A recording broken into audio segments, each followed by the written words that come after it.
വിശുദ്ധ അപ്പോസ്തലനായ പൗലോസ് എഴുതിയ റോമാ ലേഖനം 11-ാം അധ്യായം അതിൻ്റെ 1-ാമത്തെ വാക്യം. റോമൻസ് ചാപ്റ്റർ 11 വേഴ്സ് 1, 11-ാം അധ്യായത്തിൻ്റെ 9-ാമത്തെ വാക്യം. എന്നാൽ ദൈവം സ്വജനത്തെ തള്ളിക്കളഞ്ഞുവോ എന്ന് ഞാൻ ചോദിക്കുന്നു.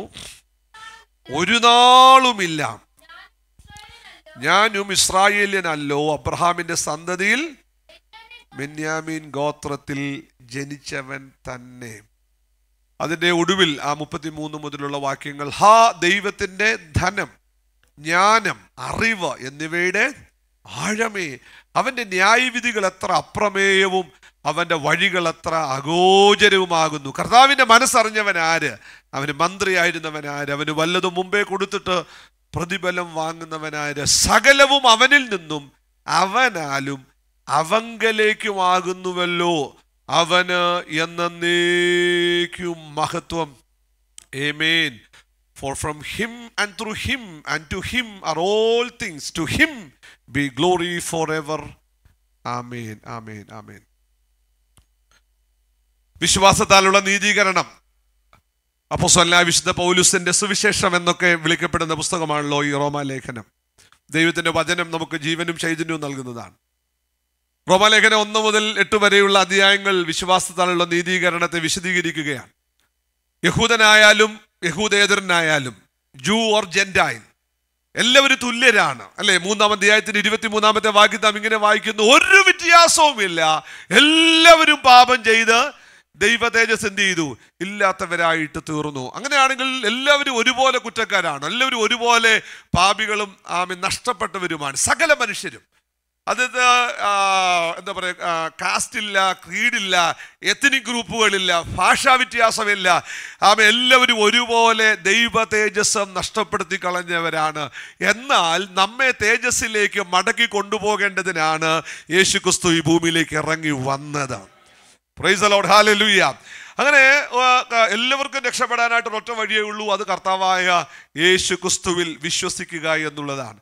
തുടർന്ന് 9, 10, 11 അധ്യായങ്ങളിലേക്ക് വരുമ്പോൾ ഇസ്രായേലിനെ കുറിച്ചാണ് അല്ല വിശുദ്ധ പൗലോസ്. 9-ാം അധ്യായത്തിന് 1-ാമത്തെ വാക്യം നിങ്ങൾ നോക്കാമോ? റോമാലേഖനം 9-ന്റെ 1-ാമത്തെ വാക്യം. 9-ന്റെ 1.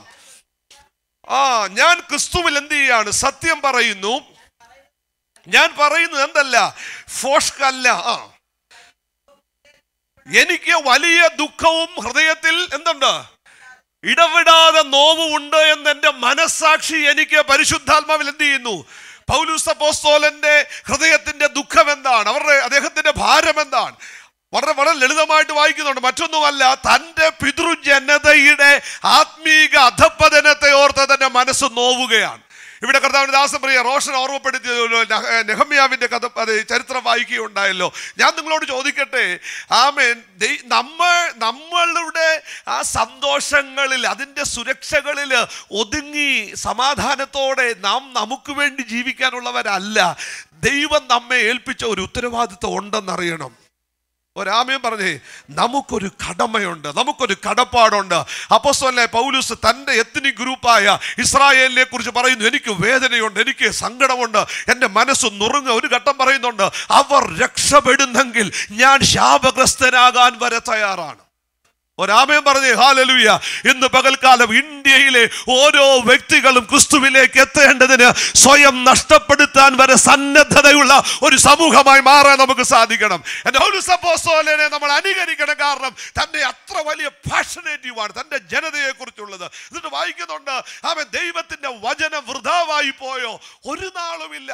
എന്നാൽ തുടർന്ന് വേഗത്തിൽ അവസാനിപ്പിക്കണമല്ലോ. എന്നിട്ട് അപ്പോസ്തലനോട് പറയുന്നുണ്ട്, ഇസ്രായേലിൽ നിന്ന് ജനിച്ചവരെല്ലാം ഇസ്രായേല്യരെന്ന് വരുന്നില്ല. നിങ്ങൾ വായിച്ചാൽ മതി വീട്ടിൽ പോയി. ഞാൻ ജസ്റ്റ് ചില ബുള്ളറ്റ് പോയിന്റ്സ് മാത്രമേ പറയുന്നുള്ളൂ. അബ്രഹാമിന് മക്കളുണ്ടായി. ആദ്യത്തെ മകൻ ഇശ്മായേൽ, രണ്ടാമത്തവൻ ഇസഹാക്ക്, പിന്നെ കെതൂറയിൽ കുറെ മക്കൾ. പക്ഷേ വാഗ്ദത്ത സന്തതി എന്ന ഗണത്തിലേക്ക് വന്നതാരാ? പറഞ്ഞേ, ഇസഹാക്ക് ഒരുവനാ. ഇസഹാക്കിൽ നിന്നും റിബേക്കയിൽ 2 കുഞ്ഞുങ്ങളുണ്ടായി, ഏശാവും യാക്കോബും. അതിൽ കുഞ്ഞുങ്ങൾ നന്മ തിന്മകൾ ചെയ്യുന്നതിന് മുമ്പേ നിത്യമായ ദൈവത്തിൻ്റെ തിരഞ്ഞെടുപ്പിൽ ഇസഹാക്കിനെ ദൈവം യാക്കോബിനെ ദൈവം തിരഞ്ഞെടുത്തു. ഒരാമയും പറഞ്ഞ് യാക്കോബിൽ നിന്ന് 12 ഗോത്രങ്ങളെ ദൈവം അനുഗ്രഹിച്ചു കൊണ്ടുവന്നു. പക്ഷെ ഇങ്ങോട്ടുള്ള ചരിത്രത്തിൽ ഓർക്കണം, ഒരു ചെറിയ കൂട്ടം മാത്രമേ വിശ്വസ്തയോടുകൂടെ നിലനിൽക്കുന്നുള്ളൂ. ഇന്ന് പകൽ ഒരു കാര്യം ഞാൻ ഉറപ്പിച്ചു പറയാം, ദൈവത്തിൻ്റെ പ്രവർത്തനങ്ങളിലെല്ലാം ദൈവകൃപയുടെ ഒരു വ്യാപാരമുണ്ട്. ഇന്ന് പകൽ ഈ ആലയത്തിൻ്റെ അകത്ത് വന്നിരുന്ന് സ്തോത്രം ചെയ്യാൻ ദൈവം നമുക്ക് തന്ന കൃപയ്ക്ക് എത്ര പേർക്ക് നന്ദിയോട് സ്തോത്രം പറയാനായിട്ട് ഒക്കും. നമ്മുടെ കുലമഹിമകൾ കൊണ്ടല്ല, നമ്മുടെ മാതാപിതാക്കളുടെ മഹത്വങ്ങൾ കൊണ്ടല്ല, ദൈവം നമ്മെ തെരഞ്ഞെടുത്തു. നമ്മൾ ജനിക്കുന്നതിന് മുമ്പേ, അമ്മയുടെ ഉദരത്ത് ഉരുവാകുന്നതിന് മുമ്പേ ദൈവം നമ്മെ കണ്ടെങ്കിൽ ആ കരകളൊന്ന് ഉയർത്തിപ്പിടിച്ച് നന്ദി നിറഞ്ഞ ഹൃദയത്തോടെ ഒന്ന് സ്തോത്രം പറഞ്ഞാണ്ട് ഹല്ലേലൂയ.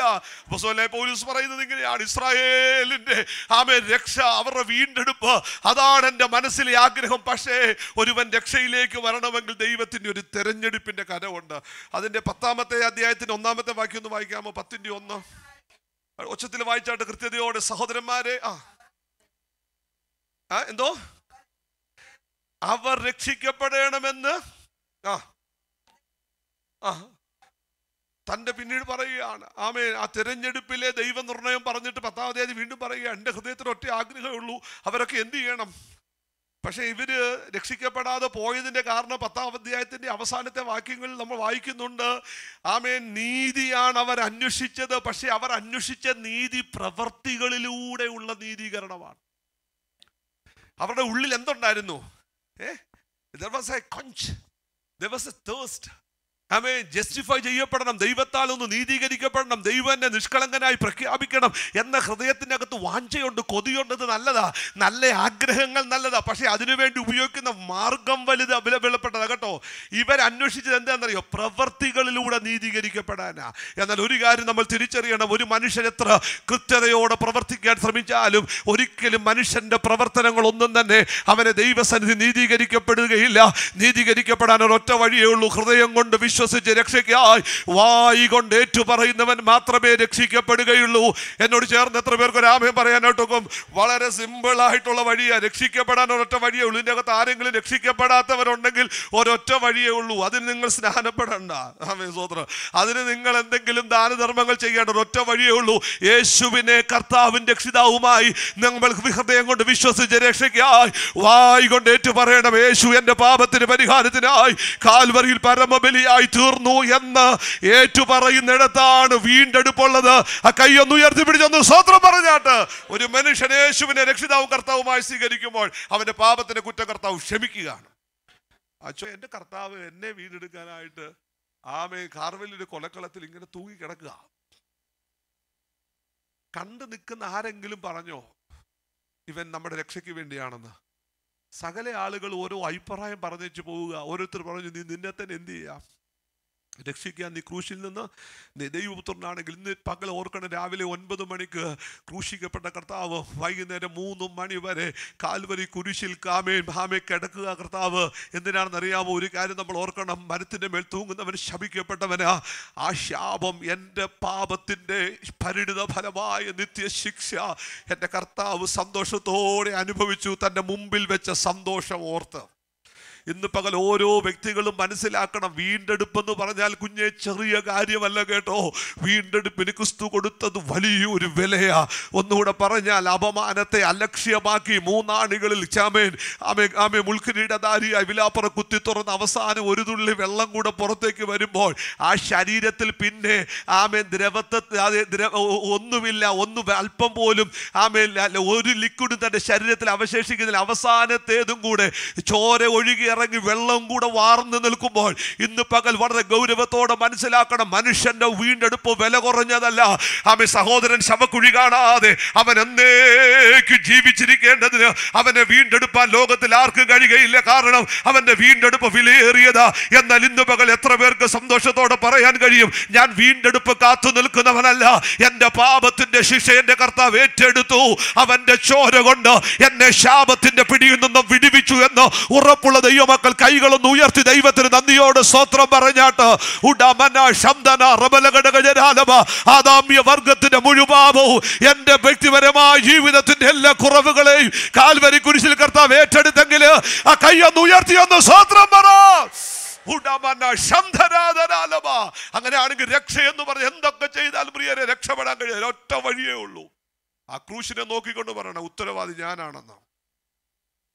കർത്താവേ, നിന്റെ മരണത്തിന് ഉത്തരവാദി ഞാനാ, നിന്റെ അപമാനത്തിന് ഉത്തരവാദി ഞാനാ, നിന്റെ തകർച്ചയ്ക്ക് ഉത്തരവാദി ഞാനാ.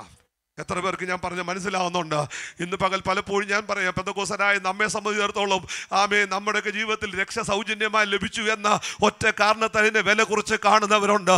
ഇന്ന് പകൽ രക്ഷയുടെ വലിമ ഗ്രഹിക്കണമെങ്കിൽ ആ ക്രൂശിനെ നാം ഗ്രഹിക്കണം. ഹല്ലേലൂയ. എന്നോട് ചേർന്ന് എത്ര പേർക്ക് സ്തോത്രം പറയാനൊക്കെ കർത്താവിന്റെ മേശയിലേക്കൊക്കെ കൈനീട്ടാൻ പോവുക. എന്നാൽ അതിനു മുമ്പ് ഈ വലിയ തിരിച്ചറിവുണ്ടാകണം. എന്റെ വീണ്ടെടുപ്പിന് വേണ്ടി യേശു കാൽവറിയിൽ മരിച്ചു. ദൈവത്തിന് സ്തോത്രം. Price the Lord. ഇത് കിട്ടുന്നത് എവിടെ? വചനത്തിലൂടെയാണ് ഇത് കിട്ടുന്നത്. ഇതിന് വേറെ വെളിപ്പാടൊന്നും വേണ്ട. ആകാശത്തിലേക്കൊന്നും കയറി പോകണ്ട, ഭൂമിയിലെ അധോഭാഗങ്ങളിലേക്ക് ഇറങ്ങി പോകണ്ട. നിന്റെ അരിക്കലുണ്ട് ഈ വചനം. ഇന്ന് പകൽ ഇവിടെ നിന്നുകൊണ്ട് ദൈവത്തിനെ പ്രസംഗിക്കുമ്പോൾ ഈ വചനത്തെ നിസ്സാരമായിട്ടല്ല, ഇതിന്റെ ഗൗരവം തിരിച്ചറിഞ്ഞ് ഏറ്റെടുക്കുമ്പോൾ വീണ്ടെടുപ്പ് നമുക്ക് അനുഭവിക്കാനായിട്ട് സാധിക്കും. അങ്ങനെയാണെങ്കിൽ ഇസ്രായേൽ തിരസ്കരിക്കപ്പെട്ടിട്ടില്ല. അവരുടെ വീണ്ടെടുപ്പിനെ കുറിച്ച് അപ്പോസ്തലനായ പൗലോസ് ആത്മാർത്ഥതയോടുകൂടെ പറഞ്ഞിട്ട് ഈ 11-ാമത്തെ അധ്യായത്തിലേക്ക് വരുമ്പോൾ ഏകദേശം 3-4-5 സാക്ഷികളെ നിർത്തുക. വീണ്ടെടുപ്പ് ഇസ്രായേലിനുണ്ട് എന്ന് ബോധ്യപ്പെടുത്താനായിട്ട്. ദ ഫസ്റ്റ് വിറ്റ്നസ് എന്ന് പറഞ്ഞാൽ 11-ാം അധ്യായത്തിന്റെ 1-ാമത്തെ വാക്യത്തിൽ താൻ പറയുന്നുണ്ട്, ഞാനും ആരാണ്? പറഞ്ഞേ, ഞാനൊരു ഇസ്രായേലില്ല. Israel is beyond redemption. ഇസ്രായേലിന് വീണ്ടെടുപ്പില്ല എന്ന് ആരൊക്കെ പറഞ്ഞാലും പൗലോസ് പറയും, ആ ചോരയാ എൻ്റെ ശരീരത്തിലൂടെ ഒഴുകുന്നത്. എനിക്ക് രക്ഷപ്പെടാമെങ്കിൽ എൻ്റെ കുടുംബത്തിൽപ്പെട്ട ആർക്കും രക്ഷപ്പെടാം. ഒരാമയും പറഞ്ഞ് ഇന്ന് പകൽ എത്ര പേർക്ക് സ്തോത്രം ചെയ്യാനായിട്ട് നോക്കും? എനിക്ക് രക്ഷപ്പെടാൻ പറ്റിയെങ്കിൽ എൻ്റെ കുടുംബത്തിൽപ്പെട്ട എൻ്റെ സമശിഷ്ടത്തിൽ ആർക്കും രക്ഷപ്പെടാൻ പറ്റും. നിങ്ങൾക്ക് എത്ര പേർക്ക് ആ ബോധ്യമുണ്ട്? നമ്മളൊരു എലൈറ്റ് ആണെന്നോ നമുക്ക് എന്തെങ്കിലും മഹത്വം ഉണ്ടെന്നോ അല്ല. അവരെ പോലെ അവരിൽ ഒരുവനായി എന്നെ കർത്താവ് വീണ്ടെടുത്തെങ്കിൽ എന്നെ പോലെയുള്ള സകലരെയും വീണ്ടെടുക്കാൻ എൻ്റെ കർത്താവ് ശക്തനാണ്. എത്ര പേർക്ക് എന്നോട് ചേർന്ന് രാമയെ പറയാനായിട്ട് ഒക്കും? ഹല്ലേലൂയ. പൗലോസ് അപ്പോസ്തലൻ പറയുക, ഞാൻ ഏറ്റവും അധമനായിരുന്നു, പാപികളിൽ ഞാൻ ഒന്നാമനാണ്. എന്നിൽ ക്രിസ്തുവിൻ്റെ മഹത്വം വെളിപ്പെട്ടു വന്നെങ്കിൽ ആരിലും അത് വ്യാപരിക്കുമെന്ന ഉൾബോധ്യമാണ് ഈ മനുഷ്യൻ്റെ അകത്തുള്ളത്. അങ്ങനെയാണ് പ്രിയ സഹോദരങ്ങളെ, നമ്മുടെയൊക്കെ ജീവിതത്തിലെ ഏറ്റവും വലിയ പ്രിയ റോഷൻ സംസാരിച്ച് പറഞ്ഞു. എനിക്ക് എൻ്റെ അനുഭവം പറയാനുള്ളത് വളരെ കറക്റ്റാണ്. നമുക്കതിനപ്പുറത്തൊന്നും പറയണ്ട പ്രിയപ്പെട്ടവരെ. വായിച്ച് പഠിച്ച് പറയുന്നതിനേക്കാൾ നല്ല ജീവിതത്തിൻ്റെ അനുഭവം പറയുന്നതാണ്. ഒരു സ്തോത്രം പറഞ്ഞേ. എത്ര പേർക്ക് ആമേൻ പറയാനൊക്കെ? എൻ്റെ യേശു എൻ്റെ രക്ഷിതാവാണ്, യേശു എൻ്റെ വീണ്ടെടുപ്പുകാരനാണ്, യേശു എൻ്റെ കുടുംബത്തെ യഥാസ്ഥാനപ്പെടുത്തിയവനാ, യേശു എനിക്ക് സമാധാനം തന്നവനാ, യേശു എനിക്ക് നിത്യജീവൻ ഉറപ്പ് തന്നവനാ. അവൻ്റെ വലം കൈക്ക് പിടിച്ചിട്ടുണ്ട്. അവൻ്റെ ആലോചനയാൽ അവൻ്റെ വഴി നടത്തും. പിന്നത്തേതിൽ മഹത്വത്തിലേക്ക് കൈക്കൊള്ളും. എത്ര പേർക്ക് ഒരു ആമേൻ ഉച്ചത്തിൽ പറയാൻ പറ്റും? Hallelujah, hallelujah. ഒന്നാമതായിട്ടുള്ള സാക്ഷി പറയുക, എൻ്റെ വീണ്ടെടുപ്പ് ഉറപ്പിക്കുക, ആർക്കും രക്ഷപ്പെടാം. അങ്ങനെ ഇവിടെ ഇരിക്കുന്ന ഓരോരുത്തർക്കും പറയാൻ പറ്റണം കേട്ടോ, എന്നെ കർത്താവ് രക്ഷിച്ചെങ്കിൽ ആരെയും കർത്താവ് എന്ത് ചെയ്യും? നമ്മുടെ കൺമുമ്പിൽ മിഷൻ സൺഡേ ആണല്ലോ, നമ്മുടെ മുമ്പിൽ വരുന്ന സകല ആളുകളെ കാണുമ്പോൾ ഈ ഒരു ചിന്ത വേണം, എനിക്ക് രക്ഷപ്പെടാൻ പറ്റിയെങ്കിൽ എൻ്റെ മുന്നിൽ നിൽക്കുന്ന ആർക്കും രക്ഷപ്പെടാനായിട്ട് പറ്റും. ഒരാമയും പറഞ്ഞേ. ഇന്ന് പകൽ ദൈവമക്കളെ, പ്രാർത്ഥനകളുടെ വലിയ പവർ ഉണ്ട് കേട്ടോ. ഇന്ന് പകൽ അതിനുവേണ്ടി ആഗ്രഹിക്കണം. നാം ഇടപെടുന്ന മേഖലകളിൽ നമ്മെ വീണ്ടെടുത്തവന് ആരെയും വീണ്ടെടുക്കാൻ കഴിയും. രണ്ടാമത്തെ വിറ്റ്നസ് ആയിട്ട് പോൾ കൊണ്ട് നിർത്തിയിരിക്കുന്നത് ഏലിയാവിനെയാണ്. ഏലിയാവ് വളരെ ഗൗരവവും ശക്തനായ പ്രവാചകനൊക്കെ ആയിരുന്നു. പക്ഷെ ഒരു ഘട്ടം വന്നപ്പോൾ തൻ്റെ മനസ്സിൽ ഒരു വല്ലാത്തൊരു വിഷമം ഉണ്ടായിട്ട് പറയുന്നുണ്ട്, ഈ ഞാൻ ഒരുത്തൻ മാത്രം എന്ത് ചെയ്യാം അല്ലേ? അപ്പൊ കർത്താവ് എന്താ പറയുന്നത്? ബാലിന് ചുംബിക്കാത്ത അധരങ്ങളുള്ള 7000 പേരുണ്ട്. അവിടെ ഒരു പദം എന്നെ വല്ലാതെ സ്പർശിച്ചെന്നറിയാം. I have kept for myself. എൻ്റെ സാറായി കേട്ടോ, എന്താണെന്നറിയോ? I have kept for myself. ഞാൻ ഓർത്തത് 7000 പേര് തൻ്റെ അടുത്തോടെ എല്ലാവരും തെളിച്ചപ്പോൾ ബലപ്പോൾ പിടിച്ചു നിൽക്കാന്ന്. അങ്ങനെ പിടിച്ചു നിൽക്കുകയല്ല, ഞാൻ അവരെ നിർത്തിയിരിക്കുകയാന്ന്. ആരാമയും വരുന്നില്ല. സ്വോത്രം. തന്നെ നിൽക്കുന്നൊരു വാ അടച്ചോ. ഈ വാക്യത്തെ ചേർത്ത് പിടിച്ചോണ്ട് പറയാം, എന്നെ കർത്താവ് നിർത്തിയിരിക്കുക.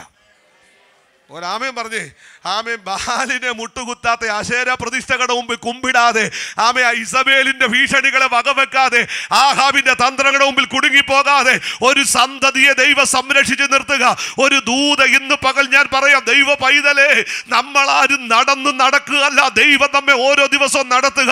2024 ജൂൺ മാസം 2-ാം തീയതി ഈ ആലയത്തിൽ വന്നിരുന്നു സ്തോത്രം ചെയ്യുമ്പോൾ അറിയണം, നമ്മുടെ മികവോ നമ്മുടെ ജീവിതത്തിന്റെ സൂക്ഷ്മതകളോ അല്ല, നമ്മെ നിലനിർത്തുന്ന ദൈവകൃപ എത്രയോ വലുതാണ്. ഓ ഹല്ലേലൂയ. ഇന്ന് പകൽ നിനക്ക് വന്ന രോഗം വന്നവർ ഇന്ന് മണ്ണിൽ ജീവിച്ചിരിക്കുന്നില്ല. നീ നേരിട്ട പ്രതികൂലങ്ങൾ നേരിട്ടവർ ഇന്ന് മണ്ണിൽ അവശേഷിക്കുന്നില്ല. നിന്റെ ജീവിതത്തിൽ ആഞ്ഞടിച്ച കൊടുങ്കാറ്റ് അനുഭവിച്ചവർ ഇന്ന് സഭയ്ക്കകത്തില്ല. ഇന്നും നീ ഇതിനകത്ത് നിൽക്കുന്നത് നൊന്ത കഴിവ് കൊണ്ടല്ല. ഒരു കൈ നിന്നെ മറച്ചു പിടിച്ചിരിക്കുക, ഒരു കൈ നിന്നെ മറച്ചു പിടിച്ചിരിക്കുക. അമ്മേ, എന്നെ, എന്റെ തലമുറയെ, എന്റെ സഭയെ, നമ്മെ ഓരോരുത്തരെ മറച്ചു നിർത്തുന്ന ആ കൈ ഒന്ന് അടിച്ചു ദൈവത്തെ ഒന്ന് ഉച്ചത്തിൽ സ്തുതിക്കുക.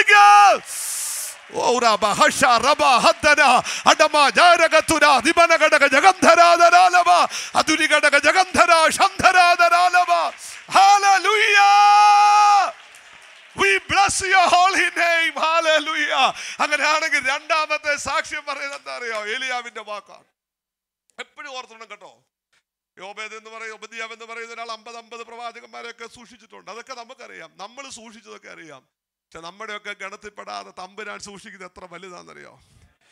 നിങ്ങൾക്ക് എത്ര പേർക്ക്, ഞാൻ പെട്ടെന്ന് അവസാനിപ്പിക്കും, എത്ര പേർക്ക് ഉള്ളത്തിൽ തട്ടി പറയാൻ നോക്കും, പാസ്റ്ററെ ലോകത്തിൽ ആരും കരുതല്ല, ആരും നടത്തിയതല്ല, ആരും അറിയാതെ എന്നെ അറിഞ്ഞൊരു കർത്താവ് തൻ്റെ മുറിഞ്ഞ കൈകൾ എന്നെ മറച്ചു പിടിച്ചു, കൊടുങ്കാറ്റുകളും പെരുങ്കാറ്റുകളും ചുഴലിക്കാറ്റുകളും ആഞ്ഞടിച്ചതാ. ആമേൻ. നാളത്തെ ദിവസം ഇല്ലെന്ന് വിധി പറഞ്ഞ മേഖലകൾ, മണ്ഡലങ്ങൾ, എന്നാൽ എൻ്റെയൊക്കെ നടുവിൽ ആരും കാണാതെ എനിക്ക് കാവല് കാത്താത്തൊരു കർത്താവുണ്ട്. എൻ്റെ ഗമനത്തെ ആഗമനത്തെ, എൻ്റെ ജീവിതത്തിൻ്റെ വഴികളെ വഴിത്താരകളെ സൂക്ഷിച്ച കർത്താവ്. എത്ര പേർക്ക് ഒരു ആമീൻ പറയാനൊക്കും? എൻ്റെ ജീവിതത്തിൻ്റെ മുഴു ക്രെഡിറ്റ് എൻ്റെ യേശുവിനാ. ഒരാമീൻ പറയാനൊക്കുമോ? എത്ര പേർക്ക് ഒരു സ്തോത്രം പറയാനൊക്കും? Hallelujah. He has kept for himself. എൻ്റെ ദൈവം എന്നെ തനിക്കായി മാറ്റി വെച്ചതാ. എൻ്റെ ദൈവം എന്നെ തനിക്കായി സൂക്ഷിച്ചിരിക്കുക. എത്ര പേർക്ക് എന്നോട് ചേർന്ന് ഒരാമേൻ പറയാൻ പറ്റും? ഹല്ലേലൂയ. ഇന്ന് പകൽ ഓർക്കണം, എത്ര വലിയ ശത്രു എത്ര പ്രബലനായാലും അതിൻ്റെ ഒക്കെ മീതെ വ്യാപരിക്കുന്ന ദൈവകൃപയ്ക്ക് ആ കൈയൊന്ന് ഉയർത്തിപ്പിടിച്ചൊന്ന് സ്തോത്രം പറഞ്ഞാണ്. ഹല്ലേലൂയ. ആമേൻ. തുടർന്ന് പോൾ അതേ മുന്നോട്ട് കൊണ്ട് അവൻ്റെ മൂന്നാമത്തെ വിറ്റ്നസ് എന്ന് പറഞ്ഞ church. Amen. Price the Lord. ആ യഹൂദന് നഷ്ടം വന്നത് നമുക്ക് ലാഭമായി. യഹൂദൻ ഇടറിയിടത്താണ് നമ്മൾ നിൽക്കുന്നത്. ഒരാമേൻ പറഞ്ഞേ. Praise the lord. യഹൂദൻ ആമേൻ്റെ ഭ്രംശം നമ്മുടെ നിരപ്പിന് കാരണമായി. സത്യത്തിൽ പണ്ട് യഹൂദനായിരുന്നു പള്ളി കയറിയെന്ന് ദൈവവുമായിട്ട് ബന്ധമൊക്കെ. പക്ഷേ അവൻ്റെ നഷ്ടങ്ങളൊക്കെ ദൈവം നമുക്ക് ലാഭമായിട്ട് തീർന്നിട്ടുണ്ട്. അങ്ങനെയാണെങ്കിൽ ഇന്ന് പകൽ ദൈവമക്കളെ ഓർത്തോണം, സഭയ്ക്ക് പറയാനുള്ളൊരു വലിയ സാക്ഷ്യം എന്ന് പറഞ്ഞാൽ ദൈവത്തിൻ്റെ പ്രവൃത്തിയുടെ സാക്ഷ്യമാണ് പറയാനുള്ളത്. പലരും ഇതിനെ നഷ്ടപ്പെടുത്തിയത് നമുക്ക് പിന്നത്തേത് ലാഭമായിട്ട് തീർന്നു. ഇത്തിരി പൊളൈൻ ഫിലോസഫി അല്ലെങ്കിൽ പൊളൈൻ തിയോളജി അല്പം ഒന്ന് ഗ്രഹിച്ചെടുക്കാൻ അല്പം പാടുണ്ട്. തൊട്ട് താഴോട്ടൊക്കെ വരുമ്പോൾ അങ്ങനെ നമുക്ക് ഫീൽ ചെയ്യും. കാര്യം എല്ലാവരെയും അനുസരണക്കേടിൻ്റെ അകത്ത് അടച്ചെന്നും ചിലരുടെ പ്രവർത്തനങ്ങളുടെ ഹൃദയകാഠിന്യം പോലും തമ്പുരാൻ അങ്ങനെ കഠിനത വരുത്തിയെന്നും ഒക്കെ നമുക്ക് താഴോട്ട് വരുമ്പോൾ വായിക്കാൻ പറ്റും. അത് ചിന്ത വരും അല്ലേ? എന്താ കർത്താവ് ഇങ്ങനെയൊക്കെ ചെയ്യുന്നത്? ഇതിനകത്ത് ഒരു വിശാലമായൊരു വെളിപ്പാട് കിട്ടുമ്പോൾ നമുക്കറിയാം ഇതിനകത്തൊക്കെ ദൈവത്തിൻ്റെ ഒരു സ്നേഹത്തിൻ്റെ ഒരു കരുതല കേട്ടോ. ഒരു തരത്തിൽ പറഞ്ഞാൽ വസ്തി എന്ന് പറയുന്ന സ്ത്രീ രാജാവ് വിളിച്ചപ്പോ വിരുന്നിലേക്ക് ഇറങ്ങി ചെന്നില്ല. അതൊരു മിസ്റ്റേക്ക് തന്നെയാണ്. പക്ഷെ അവിടെ സ്ത്രീത്വത്തെയൊക്കെ നമ്മൾ പൊക്കിപ്പിടിക്കുമ്പോൾ ഒരു കാര്യം മറുവശത്തറിയണം. അങ്ങനെ വസ്തി ഒരു വഴികാട്ടി ഇങ്ങനെ പുറത്തോട്ട് ഇറങ്ങുന്നിടത്തേക്ക് എസ്തർ എന്ത് ചെയ്യുന്നത്? കയറി വരികയാണ്. വസ്തിയെ ഇങ്ങനെ കഠിനപ്പെടുത്തി ഇറക്കി വിടുകയല്ല തമ്പുരാൻ കേട്ടോ. അവളുടെ സ്വതന്ത്രമായ തീരുമാനം, ആ തീരുമാനത്തിലാണ് അവർ പുറകോട്ട് ഇറങ്ങി പോകുന്നത്. പക്ഷെ ആ പുറകോട്ട് ഇറങ്ങി, ഇതൊക്കെ തമ്പുരാൻ്റെ അറിവിൻ്റെ അകത്ത് നടക്കുന്ന കാര്യമാണ്. ഒരു കാര്യം എപ്പോഴും ഓർക്കണം, ദൈവം അറിയാതെ ഒന്നും എന്ത് ചെയ്യുന്നില്ല. ഒരു ആമീൻ പറഞ്ഞേ. എല്ലാത്തിൻ്റെ പിന്നിൽ ഒരു ദൈവത്തിൻ്റെ ഒരു പർപ്പസ് ഉണ്ട്. ദൈവത്തെ സ്നേഹിക്കുന്നവർക്ക് നിർണയപ്രകാരം വിളിക്കപ്പെട്ടവർക്ക് തന്നെ സകലവും നന്മയ്ക്കായി കൂടി വ്യാപരിപ്പിക്കുന്നു. ഒരാമീൻ പറഞ്ഞേ. ഒരു സൂക്ഷ്മത വേണം നമ്മൾ പറയാൻ. ചിലപ്പോൾ പറയാറുണ്ടല്ലോ, യെരൂശലേം ദേവാലയം ഉണ്ടാക്കിയത് ശലോമോനാ. ശലോമോൻ പിറന്നത് ആരില്ല? ഊരിയാവിൻ്റെ ഭാര്യയായ ബർഷേബയിലാണ്. അങ്ങനെയാണെങ്കിൽ ദാവീദിൻ്റെ ഒരു പിഴവിൽ നിന്നാണ് ഇങ്ങനെ വരുമ്പോൾ അപ്പോൾ നമുക്ക് കുറേ നോക്കൂ അത് ദൈവം അങ്ങനെയല്ല. ഈ ദൈവം എല്ലാം അറിയുന്നുണ്ട്. ദാവീദ് ചെയ്ത തെറ്റുകൾക്ക് ദാവീദിന് എന്ത് കൊടുക്കുന്നുണ്ട്? ബാലശിക്ഷ ദൈവം കൊടുക്കുന്നുണ്ട്. പക്ഷേ ഈ വഴികൾക്കകത്തെല്ലാം ദൈവത്തിൻ്റെ ഒരു കർത്താവിൻ്റെ ഒരു കൈകടത്തലുണ്ട്. ആമീൻ പറഞ്ഞേ. നമ്മുടെ ലൈഫിൻ്റെ അകത്ത് ദൈവത്തിൻ്റെ ഒരു കൈകടത്തലുണ്ട്. നിങ്ങൾക്ക് എത്ര പേർക്ക് ഒരു ആമീൻ പറയാനൊക്കും? അതിൻ്റെ അകത്ത് ചിലപ്പോൾ ചിലരുടെ പ്രോത്സാഹനം നിന്നെ മുന്നോട്ട് കൊണ്ടുപോയേക്കാം. എന്നാൽ ചില ഘട്ടങ്ങളിൽ ചിലരുടെ കഠിന ഹൃദയവും നിന്നെ മുന്നോട്ട് കൊണ്ടുപോയേക്കാം. എപ്പോഴും ഓർക്കണം, നന്മയായാലും തിന്മയായാലും ആത്യന്തികമായി ഇതിൻ്റെ അകത്തൂടെ വ്യാപരിക്കുന്ന ദൈവകൃപയ്ക്ക് എത്ര പേർക്ക് നന്ദി ഹൃദയത്തോട് സ്തോത്രം ചെയ്യാനായിട്ടൊക്കും? ആലയത്തിൻ്റെ അകത്ത് എൻ്റെ യേശുവിനെ കൊണ്ടു ചെല്ലുമ്പോൾ ആരും അവനെ തിരിച്ചറിഞ്ഞില്ല. ആകപ്പാടൊരു പ്രായമുള്ളൊരു ശിമ്യോനോ ഹന്നയോ ഒക്കെ കർത്താവിനെ അറിഞ്ഞുള്ളൂ. എന്നാൽ ഇന്ന് പകൽ അറിയാതെ ഇസ്രായേൽ അവനെ തേജസ്സിന്റെ കർത്താവിനെ ക്രൂശിച്ചെങ്കിൽ ഇന്ന് പകൽ അറിഞ്ഞോണ്ട് ഈ തേജസ്സിന്റെ കർത്താവിനെ വാരി പുണരാൻ ദൈവം നമുക്ക് ഭാഗ്യം തന്നെങ്കിൽ എല്ലാ ദൈവമക്കളും നന്ദിയോടൊന്ന് സ്തോത്രം പറഞ്ഞ് എൻ്റെ വാക്കുകൾ ഞാനിവിടെ അവസാനിപ്പിക്കേണ്ടതുണ്ട്. ദൈവത്തിന്റെ ജ്ഞാനം, ദൈവത്തിന്റെ ദൈവത്തിന്റെ വഴികൾ, ദൈവത്തിന്റെ വിധികൾ, ഇതൊന്നും മനുഷ്യന്റെ ചിന്തകൾക്കൊക്കെ അപ്പുറത്താ കേട്ടോ. സകലതും അവനിൽ നിന്നും അവനാലും അവങ്കലേക്കുമാണ്. അവൻ എന്നേക്കും മഹത്വം. ആമേൻ. റോമാലേഖനം 1-ാം അധ്യായം തുടങ്ങുന്നത് സൃഷ്ടിതാവിനോട് മത്സരിക്കുന്നിടത്താണെങ്കിൽ 11-ാം അധ്യായം അവസാനിപ്പിക്കുമ്പോൾ അത് സൃഷ്ടി ദൈവത്തിങ്കിലേക്ക് മടങ്ങി ചെല്ലുക. അങ്ങനെയാണ്. ഒരു നിമിഷം ഒന്ന് കണ്ണടച്ചൊന്ന് സ്തോത്രം പറയാമോ? ഇന്ന് പകൽ ഈ കർത്തൃ ദിവസത്തിന്റെ ഈ സഭായോഗത്തിന്റെ ഈ മണിക്കൂറുകളിൽ ഇവിടെ വ്യാപരിക്കുന്ന ഒരു ദൈവകൃപയുണ്ട്. ചില വഴികളൊക്കെ നമ്മുടെ മണ്ണിനും കണ്ണിനും മറഞ്ഞു കിടക്കുന്നതാ. എന്നാൽ അതിൻ്റെ അകത്തൊക്കെ വ്യാപരിക്കുന്ന ഒരു ദൈവകൃപയുടെ വ്യാപാര ശക്തിയുണ്ട്. Yes, hallelujah. ഒരു ഹാമാൻ മൊർദെഖായിക്കെതിരായിട്ട് ഉന്നം വെക്കുമ്പോൾ അതൊരു പൈശാചിക ശക്തിയുടെ ഇടപെടലായിട്ട് കാണാൻ പറ്റും. പക്ഷെ അതിന്റെ പുറകിലൂടെ ഒരു മൊർദെഖായിയെ പുറത്തിറക്കാൻ ദൈവത്തിന്റെ വഴി കൂടായിരുന്നെന്ന് ഇന്ന് പകൽ എത്ര പേർക്ക് മനസ്സിലാകുന്നുണ്ട്? ഓ യോന, ഹല്ലേലൂയ, അനുസരണക്കേടിന്റെ വഴിയിൽ നിനവയിലേക്ക് പോയെങ്കിൽ, തർസോസിലേക്ക് ഇറങ്ങിപ്പോയെങ്കിൽ അതിന്റെ കർത്താവിന്റെ മരണത്തോട് അടക്കത്തോട് ഉയർപ്പിനോടൊക്കെ ഉപമിക്കപ്പെട്ട നിലയിൽ ഒരു നിഴലാക്കി മാറ്റിയെടുത്ത ദൈവപ്രവൃത്തിയുടെ മഹത്വത്തെ നീ കാണാതെ പോകരുത്. ദൈവം മിസ്റ്റേക്കുകൾ ചെയ്യുന്നില്ല കേട്ടോ. ദൈവത്തിന്റെ വിശ്വസ്തത മിസ്റ്റീരിയസ്. ഒരു ദൂത് എനിക്ക് ഇതിനകത്ത് പറയാനുണ്ട്. ഇതിനകത്തിരിക്കുന്ന ഓരോരുത്തരോടും ഇന്ന് പകൽ എനിക്ക് പറയാനുള്ള ദൂത് എന്താണെന്നറിയാമോ? God is faithful. ദൈവം വിശ്വസ്തരാ. എന്റെ മുമ്പിൽ സമയമില്ലാത്തത് കൊണ്ട് നിന്റെ തലയിലോട്ട് കൈവച്ച് എനിക്ക് പറയാനുള്ള പ്രവചനത്തിന്റെ അരുളപ്പാടാണ്. ദൈവം വിശ്വസ്തരാ. നിന്റെ കണക്ക് കൂട്ടലുകൾ പിഴച്ചാലും ദൈവം വിശ്വസ്തരാ. നിനക്ക് രോഗമുണ്ടോ? ദൈവം വിശ്വസ്തരാ. നിനക്ക് പ്രതികൂലമുണ്ടോ? ദൈവം വിശ്വസ്തരാ. നിനക്ക് വെല്ലുവിളിയുണ്ടോ? ദൈവം വിശ്വസ്തരാ. ദൈവം വിശ്വസ്തരാ. ദൈവം വിശ്വസ്തരാ. ഇന്ന് പകൽ ദൈവം വിശ്വസ്തരാ. ദൈവം വിശ്വസ്തരാ. നിനക്ക് കണ്ണീരുണ്ടോ? ദൈവം വിശ്വസ്തരാ. Yes, yes, hallelujah. ഇതിനകത്ത് ദൈവാത്മ ശക്തി വ്യാപരിക്കുന്നുണ്ട്. Amen. His ways are mysterious. അവിടുത്തെ വഴികൾ എന്റെ കണ്ണിന് മറഞ്ഞു കിടക്കുക.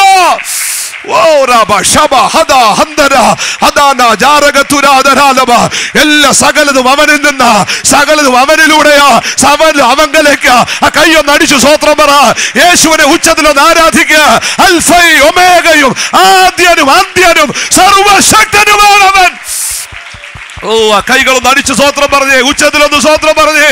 ഉടമന ഗജാരഗതുര റബലഗടക ജഗന്ധരാദരാലബ അശംധര റിബന്ധര റിബൗഡ പൗഡ റബലഗടക ജഗന്ധരാദരാലബ. Hallelujah, hallelujah, hallelujah. അവൻ വാക്ക് പറഞ്ഞാൽ വാക്ക് മാറാത്ത ദൈവമാ. അബ്രഹാമിനോടും ഇസ്ഹാക്കിനോടും യാക്കോബിനോടും പ്രവാചകന്മാരോട് സംസാരിച്ച വചനത്തിന് അവൻ വെള്ളം ചേർക്കുന്ന ദൈവമല്ല. പൗലോസ് പറയുന്നു ഞാൻ സാക്ഷിയാ. പൗലോസ് പേറ്റ് പറയുന്നു ഏലിയാവ് അതിന്റെ ഒരു സാക്ഷിയല്ലേ. ആമേൻ, ഹല്ലേലൂയ. ദൈവസഭ അതിന്റെ ഒരു സാക്ഷിയല്ലേ. പിതാക്കന്മാരൊരു സാക്ഷ്യമല്ലേ. ആമേൻ. എത്ര പേർക്ക് സ്വോത്രം പറഞ്ഞു? അവർ അവിശ്വാസത്താൽ വീണുപോയതാ. അവർ അവിശ്വാസത്താൽ വീണുപോയത്. നീ വിശ്വാസത്തെ നിലനിന്ന ആമേൻ, നിന്നിൽ ദൈവത്തിന്റെ മഹത്വം വരും കേട്ടോ. ആമേൻ. നിന്നെ ഒട്ടിച്ചത് വിശ്വാസം കൊണ്ടാ. ആമേൻ. അങ്ങനെയാണെങ്കിൽ വിശ്വാസം നിലനിൽക്കണം. ഇന്ന് പകൽ ദൂത് നീ ഏറ്റെടുത്തോണം കേട്ടോ. ഒരു നല്ല തുടക്കം ഉണ്ടായത് കൊണ്ട് തുടർച്ച ഉണ്ടാവണമെന്നില്ല. ഇന്ന് പകൽ തുടർച്ച ഉണ്ടാകണമെങ്കിൽ വിശ്വാസത്തെ നിലനിൽക്കണം. ഞെളിയാതെ ഭയപ്പെടുക. ഇന്ന് പകൽ ദൈവാത്മാവിന്റെ ദൂത് നീ ഏറ്റെടുത്തോണം. ഹല്ലേലൂയ. ഓ ഹല്ലേലൂയ, ഹല്ലേലൂയ. ഏറ്റവും ഒടുവിൽ വിശ്വസ്തമായ സാക്ഷി ദൈവം തന്നെയാ. ഗതിഭേദത്താൽ മാറ്റം വരാത്തവനാണ് ദൈവം, വ്യാജം പറയാത്തവനാണ് ദൈവം, തെറ്റുകൾ ചെയ്യാത്തവനാണ് ദൈവം, മറന്നു പോകാത്തവനാണ് ദൈവം. ഇന്ന് പകൽ ആ ദൈവ സാന്നിധ്യം നടുവിലൂടെ എഴുന്നള്ളി വന്നിട്ടുണ്ട്. ഇന്നലെയും ഇന്നും എന്നേക്കും അവൻ അനന്യനായ ദൈവമാ. ഒരു നിമിഷം ഒന്ന് ഒരുമിച്ചൊന്ന് സ്തോത്രം ചെയ്തേ. അവൻ തലമുറ തലമുറയായി നമ്മുടെ സങ്കേതമാ. Yes, hallelujah. ഒരു നിമിഷം എല്ലാവരും ഒന്ന് സ്തോത്രം പറഞ്ഞ് ദൈവത്തെ ഒന്ന് മഹത്വപ്പെടുത്തണം കേട്ടോ. ഇന്ന് പകൽ ദൈവത്തിന്റെ ദൂത് നീ ഏറ്റെടുത്തോണം. ദൈവം വിശ്വസ്തനാ, ദൈവം വിശ്വസ്തനാ. ദൈവം തന്റെ വാക്കു പാലിക്കും. ദൈവം വിശ്വസ്തനാ. അവന്റെ വിശ്വസ്തതയ്ക്ക് സ്തോത്രം ചെയ്തു. അവൻ സകലതും അവനിൽ നിന്നാ, സകലതും അവനിലൂടെയാ, സകലതും അവങ്കലേക്കാ. ഒന്ന് കൈയൊന്ന് ഉച്ചത്തിൽ അടിച്ച് ആർപ്പോടെ സ്തോത്രം ചെയ്യ്. ഉച്ചത്തിലൊന്ന് അവനെ മഹത്വപ്പെടുത്ത്. Everything is from him and through him and unto him. Udabadaba shadarabana hriganagaja hamda kadanjaga durabaushara baudabaraga turadalava. Yes, yes, yes, yes, yes. Udaba shada ragaturadalalava. Udaba shamdana dibandharaga jagandharadalava. Hallelujah. ഇന്ന് പകൽ നമ്മെ തന്നെ ഒന്ന് സമർപ്പിച്ചു കൊടുക്കാം. Yes, അനുസരണം കെട്ട മനുഷ്യവർഗത്തിന് മേൽ ആകാശത്ത് നിന്ന് പെരുമഴ പെയ്തു. നോഹയും 8 പേരും മാത്രമാണ് അന്ന് രക്ഷപ്പെട്ടത്. പക്ഷേ 8 അംഗങ്ങൾ അടങ്ങുന്ന 4 ചെറുകുടുംബങ്ങൾ പുതു ലോകത്തെ രൂപപ്പെടുത്തുമ്പോൾ ആകാശത്തിൽ വെച്ചൊരു വില്ലുണ്ട്, ദ റെയിൻബോ. എന്താ അതിൻ്റെ അർത്ഥം? ഇല്ല, ഇനി മഴ പെയ്യില്ല. അഥവാ പെയ്താലും അത് നിന്റെ പ്രാണനോളം വരില്ല, മനുഷ്യനെ ഒഴുക്കി കൊണ്ടുപോകത്തില്ല. ഉറപ്പിൻ്റെ ഒരു വില്ല. ലോക ചരിത്രത്തിൽ മനുഷ്യനെ പിടിച്ചു നിർത്തിയ ശുഭാപ്തി വിശ്വാസത്തോടെ പ്രകൃതിയോട് പൊരുതി നേടാൻ മനുഷ്യനെ പ്രാപ്തനാക്കിയത് ഈ ഉറപ്പാണ്. പ്രകൃതിയുടെ മേൽ തമ്പുരാൻ വെച്ച വില്ല് കൊടുത്ത ഉറപ്പ്. എന്നാൽ ഇന്ന് പകൽ പുതുനിയമ വിശ്വാസിക്ക് അതിനേക്കാൾ അപ്പുറത്ത് മറ്റൊരു ഉറപ്പുണ്ട്. കാൽവറിയിലെ കുരിശ. യേശു ക്രിസ്തു കാൽവറിയിൽ പരമബലിയായി തീർന്നെങ്കിൽ ഇന്ന് പകൽ ഒരു ഓമയും പറഞ്ഞോണം. ഉയർന്നു നിൽക്കുന്ന ക്രൂശിൻ്റെ ചോരയും സ്നേഹവുമാ എൻ്റെ ജീവിതത്തിൻ്റെ ഭദ്രതയുടെ ഉറപ്പ്. എത്ര പേർക്ക് ഞാൻ പറയുന്നത് മനസ്സിലാകുന്നുണ്ടെന്ന് എനിക്കറിയില്ല. കർത്താവിൻ്റെ മേശയിലേക്കൊക്കെ കൈനീട്ടുമ്പോൾ നാം ആഘോഷിക്കുന്നത് ഈ വിശ്വസ്തതയാണ് കേട്ടോ. ഈ വിശ്വസ്തതയാണ് നാം ആഘോഷിക്കുന്നത്. മറ്റൊരുവനെ നമ്മ വിശ്വസ്തൻ. പിറവിയെടുക്കുന്നതിന് മുമ്പ് അവൻ എന്നെ കണ്ടു. കഴി നടത്തുന്നവനാണ് ദൈവം. അവൻ നിൽക്കുന്നത് കൃപയാലാണ്. രാമേൻ പറഞ്ഞ ഹല്ലേലൂയ. നിൽക്കുന്നത് കൃപയാലാണ്. നാളെ നിർത്താൻ അവൻ ശക്തനായ ദൈവമാണ്. സകല മഹത്വത്തിനും ബഹുമാനത്തിനും യോഗ്യൻ അവിടുന്ന് മാത്രമാ. അങ്ങനെയാണെങ്കിൽ ഹല്ലേലൂയ, ആമേൻ. ക്രൂശിലെ സ്നേഹത്തിന്റെ ഉറപ്പിൽ വേണം കർത്താവിന്റെ മേശയിലേക്ക് കരങ്ങളെ നീട്ടുവാനായിട്ട്. എല്ലാ കണ്ണും മനസ്സും ദൈവത്തിലേക്ക് ആഗ്രഹമാക്കി തിരുമേശയിലേക്ക് നമ്മൾ പ്രവേശിക്കാൻ പോവുകയാണ്. ഹല്ലേലൂയ. ഓ രാബ ശബ്ദനമനഗടഗജരാദരാലബ. Oh we praise. Hallelujah, hallelujah, hallelujah.